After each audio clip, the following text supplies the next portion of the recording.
At this stage in the process, we have our applications defined and we have the deployment environments defined for those applications. And now we're ready to create the application versions that we're going to use in this release.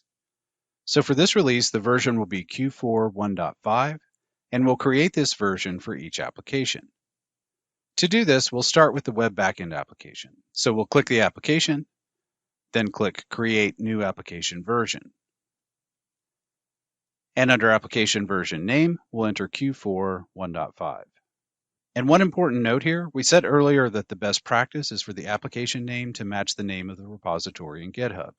Likewise, the best practice is for the version name to also match the name of the branch in GitHub that we're going to use to make and commit changes to this application. But at this point in GitHub, the Q4 1.5 branch doesn't exist yet, and we won't create that branch right now. What we'll do is wait until we have our new release completely built out. Then we'll create the branches for our applications in GitHub, which will start our release process in CDD. But that doesn't stop us from creating the versions in CDD. We just need to make sure that when we do create the branches in GitHub, that we use the same name that we're using here to create the versions.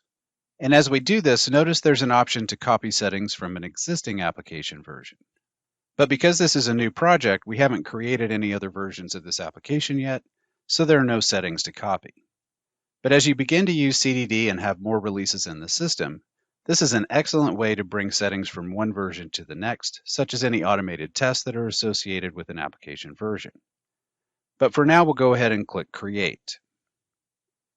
And we can see the new version here associated with the web backend application.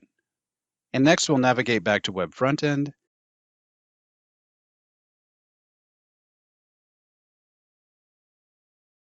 and create the Q4 1.5 version for this application.